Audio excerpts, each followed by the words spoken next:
पंडित अंबिका दत्त व्यास द्वारा रचित ऐतिहासिक उपन्यास शिवराज विजय का हमने परिचय संक्षिप्त पढ़ लिया था।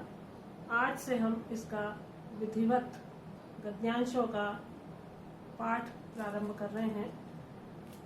संस्कृत साहित्य में ये परंपरा रही है कि किसी भी ग्रंथ को या किसी भी कृति को लिखने से पहले उसके लेखक ने या रचनाकार ने अपने ईश का वंदन किया है, जिसे मंगलाचरण कहा जाता है।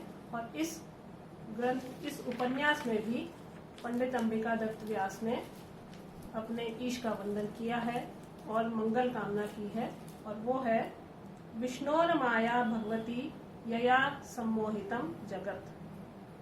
विष्णु, भगवान विष्णु की स्तुति करते हुए कहा है कि भगवान विष्णु जो माया से युक्त हैं या जो सत्व प्रधान शक्ति से युक्त हैं, वे भगवती यया सम्मोहितम जगत, और भगवती समस्त गुणों से युक्त जो हैं, यया जिसके द्वारा सम्मोहितम जगत सारा संसार मोहित है।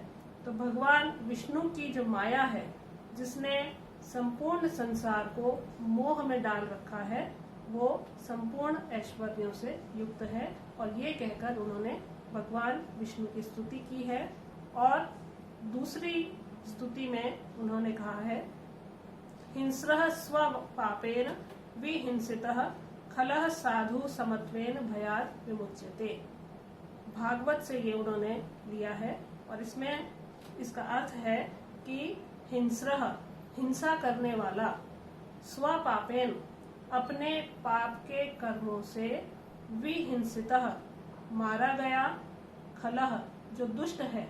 तो जो दुष्ट व्यक्ति है या दुष्ट जन है वो, और जो हिंस्रः और जो हिंसा करने वाला है वो स्व पापेन विहिंसितः अपने ही पापों के परिणाम से मारा गया।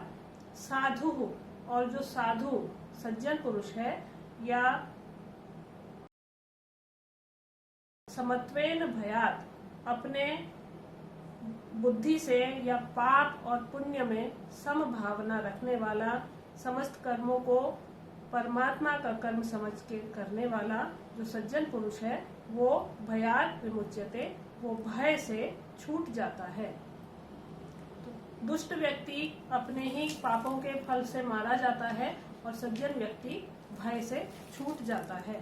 तो यहाँ इसकी शिवराज विजयम की रचना के प्रारंभ में ही श्रीमद् भागवत की उक्तियों को उद्धृत करते हुए मंगलाचरण की जो मंगल परंपरा है, उसको इसके लेखक पंडित अंबिका दत्त व्यास ने प्रस्तुत किया है। और ये कहा है कि दुष्टों का विनाश और सज्जन की रक्षा स्वतः होती है। और यहाँ पर इसलिए उन्होंने ये कहा है क्योंकि ये जो उपन्यास है, इसमें शिवाजी की विजय और हिंसक यवनों का विनाश, इस कथा को प्रस्तुत किया गया है। इसलिए ये जो मंगलाचरण है, ये वस्तु निर्देशात्मक मंगलाचरण है। वस्तु निर्देशात्मक में कथा का परिचय हमें प्रारंभ में ही प्राप्त हो जाता है। और यहाँ पर भी हमें, यहाँ नहीं लिखा है लेकिन इसमें हम पढ़ा, मतलब इसमें कि शिवाजी विजयी होते हैं, यवनों का नाश होता है, और इसी को बताते हुए भागवत की उक्ति को उन्होंने यहाँ पर उद्धृत किया है कि जो हिंसा करने वाले हैं, दुष्ट व्यक्ति हैं, वे नष्ट हो जाते हैं और सज्जन व्यक्ति भय से छूट जाते हैं। ये मंगलाचरण हमने पढ़ा है। अब इसके बाद इसमें चूंकि ये उपन्यास है, पद्य नहीं है, श्लोक नहीं है, इसमें गद्यांश है। तो गद्यांश लंबे हैं, बाण भट्ट की शैली में है लेकिन सरल है। तो यहाँ पर गद्यांशों को लिखा गया है, और गद्यांश चूंकि लंबा है इसलिए इस तरह का यहाँ पर निशान लगाया गया है। तो इसको आप अपनी पुस्तक सामने रखकर और पढ़ सकते हैं, और जैसा मैं बोल रही हूँ वैसा आप सुनकर इसका अध्ययन कर सकते हैं। तो पहला गद्यांश है अरुण एष प्रकाशः पूर्वस्याम भगवतो मरीचि मालिनः। पूर्वस्याम, पूर्व दिशा में, अरुण एष प्रकाशः, अरुण का जो प्रकाश है भगवतो मरीचि मालिनः, सहस्रों किरणों वाले जो सूर्य हैं उनका पूर्व दिशा में प्रकाश हो रहा है या वे चमक रहे हैं या उसकी लालिमा दिखाई दे रही है। भगवान मणिराकाश मंडलस्य। अब यहाँ पर सूर्य के बहुत सी बातें कही गई हैं और ये इस गद्यांश में है, क्योंकि सबसे पहला ही सूर्य का वर्णन करते हुए गद्य हम पढ़ रहे हैं और यहाँ बहुत सारी इनकी विशेषताएं अब हम पढ़ेंगे। एष भगवान, सूर्य भगवान के बारे में कहा गया है कि ये सूर्य भगवान मणिराकाश मंडलस्य, आकाश रूपी मंडल के मणि हैं। चक्रवर्ती खेचर चक्रस्य, और खेचर नक्षत्रों का जो चक्र होता है, नक्षत्रों का जो समूह है उसके चक्रवर्ती हैं, उसके ये सम्राट हैं। कुंडल माखंडल दिशः, और दिशः जहाँ से सूर्य उदित होते हैं पूर्व दिशा के कुंडल के समान है। तो पूर्व दिशा में क्योंकि गोल आकृति होती है इसलिए ये आखंडल दिशा, इंद्र के जो दिशा है वो पूर्व बताई गई है और ये उस दिशा के कुंडल के समान है, क्योंकि गोल आकार में, गोलाकृति में ये उदित होते हैं, कुंडल के समान प्रतीत होते हैं। दीपको ब्रह्मांड भांडस्य, और ब्रह्मांड भांड, ब्रह्मांड रूपी घर को दीपक करने वाले, प्रकाशित करने वाले दीपक के समान है। तो सूर्य की विशेषता यहाँ पर हम पढ़ रहे हैं कि सबसे पहले तो ये बताया गया है कि ये आकाश मंडल के मणि हैं, नक्षत्र समूह जितने भी आकाश में नक्षत्र हैं उनके ये सम्राट हैं। पूर्व दिशा में उदित होने वाले ये सूर्य भगवान कुंडल के समान है और दीपको ब्रह्मांड भांडस्य, और ब्रह्मांड रूपी घर को प्रकाशित करने वाले ये दीपक हैं। प्रयान पुंडरीक पटलस्य, प्रयान जो प्रिय हैं इसके पुंडरीक पटलस्य, पुंडरीक यानी कमल के फूलों के ये प्रियतम है। जैसे ही सूर्य उदित होते हैं और कमल के फूल विकसित हो जाते हैं या उन्हें देखकर खिल जाते हैं, इसलिए कमल के फूलों के ये प्रिय हैं। शोक विमोकः कोकलोकस्य, और कोकलोकस्य जो चकोर हैं उनके, चकवा चकवी जो है उनके शोक विमोकः, उनके शोक को दूर करने वाले हैं, क्योंकि रात्रि होने पर चकवा और चकवी बिछुड़ जाते हैं और सूर्य उदित होने पर या दिन हो जाने पर वे वापस मिल जाते हैं। तो उनके शोक को भी दूर करने वाले हैं, क्योंकि बिछोह से पुनः उनका मिलन हो जाता है, इसलिए चक्रवाकों के शोक को दूर करने वाले भी हैं। अवलंबो रोलंब कदम्बस्य, और रोलंब कदम्बस्य भंवरों के समूह का भी ये अवलंबन है, उनका भी ये आधार है। तो सूर्य उदित होने पर भंवरे भी गुंजार करने लगते हैं।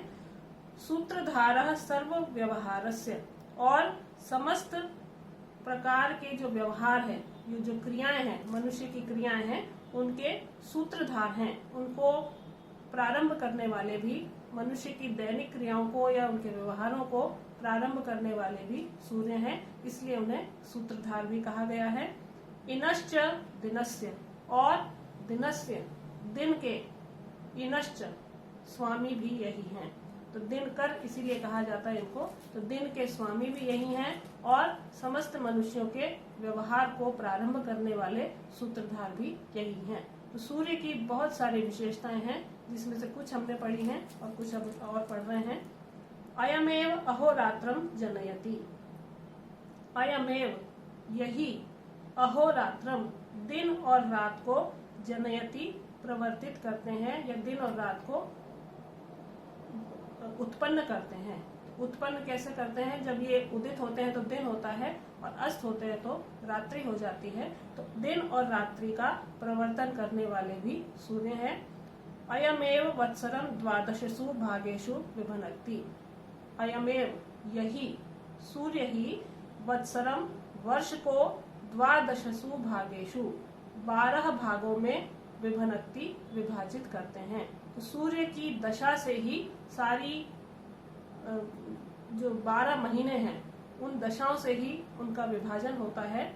अयमेव कारणम षण्णाम ऋतूनाम, अयमेव कारणम, यही कारण है किसका? षण्णाम ऋतूनाम, 6 ऋतुओं के कारण भी सूर्य ही हैं, क्योंकि सूर्य की स्थिति से ही सर्दी होती है, गर्मी होती है, बरसात होती है, और बाकी जो 3 ऋतुएं और हैं तो वो सारी ऋतुएं सूर्य की स्थिति पर ही आधारित होती हैं। इसलिए 12 वर्ष को 12 भागों में विभाजित करना भी सूर्य का ही काम है, और ऋतुओं को भी यही बदलते हैं।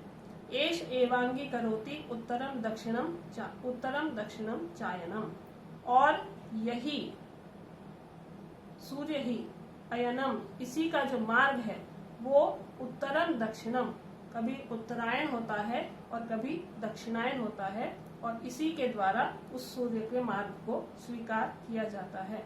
तो उत्तरायण और दक्षिणायन को स्वीकार करने वाले भी सूर्य ही हैं।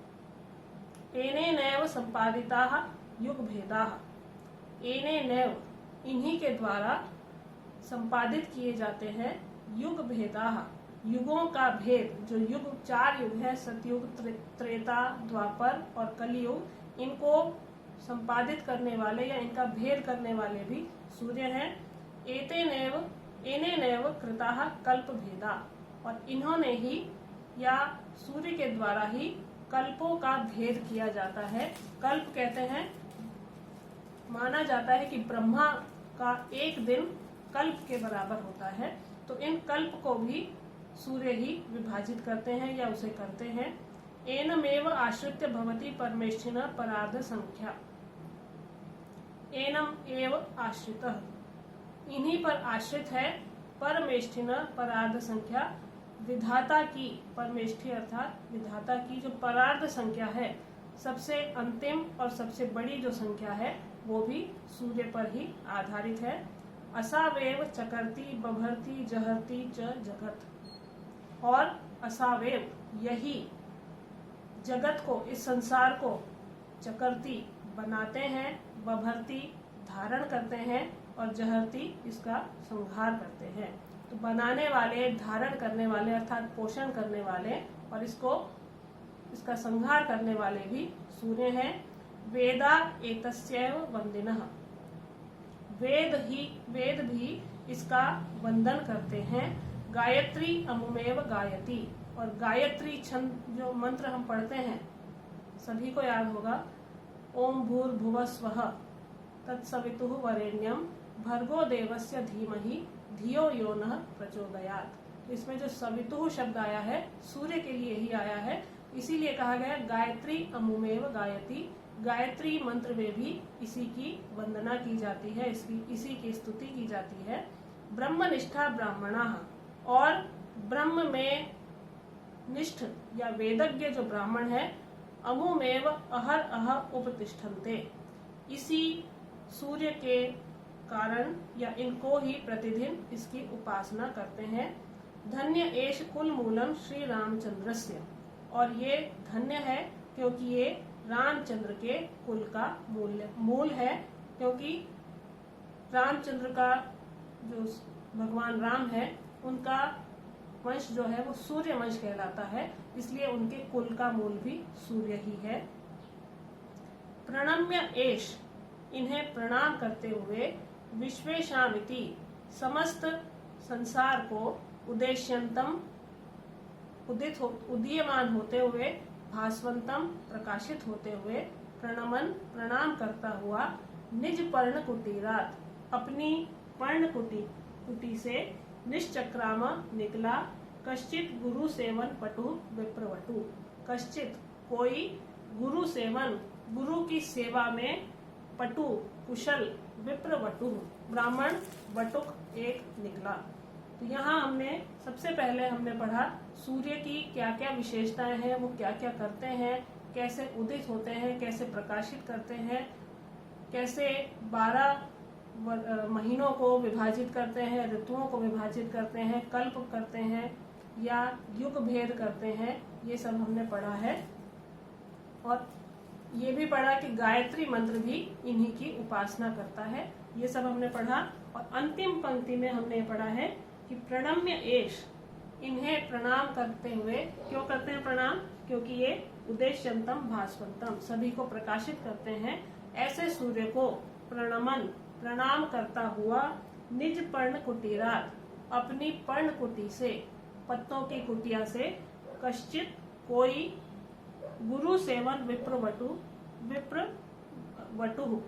तो गुरु की सेवा में जो पटु है, जो कुशल है, गुरु की सेवा अच्छे से करने वाला कोई विप्रवटु, कोई ब्राह्मण वटुक या बालक निश्चक्रामा निकला। सूर्य की वंदना या सूर्य की स्तुति या सूर्य की विशेषताओं का वर्णन करते हुए उसके अंत में हमने ये पढ़ा है कि कोई उन्हें प्रणाम करता हुआ ब्राह्मण अपनी कुटिया से निकला। तो सबसे पहले यहाँ पर सब सूर्य के बारे में ही वर्णन किया गया है और भारतीय संस्कृति की जो परंपरा है उसमें उदीयमान सूर्य का स्तवन किया जाता है और उसी से यहाँ पर पंडित अंबिका दत्त व्यास ने अपने इस उपन्यास को प्रारंभ किया है। और सूर्य दर्शन करता हुआ सूर्य के लिए अर्घ्य देना, ये सब परम आवश्यक बताया गया है। और यहाँ पर भी उस सूर्य को प्रणाम करता हुआ कोई ब्राह्मण बालक निकला है। तो यहाँ ये भी संकेत मिलता है कि सूर्य का उदीयमान रूप यहाँ पर वर्णित करने से शिवराज विजयम की जो कथा है उसके नायक की उन्नति भी इसमें हमें उसका भी हमें संकेत मिलता है, उसका भी इसमें गूढ़ रूप से यहाँ पर वर्णन किया गया है। तो सूर्य की स्तुति के साथ में पहला गद्यांश आज हमने पढ़ा है।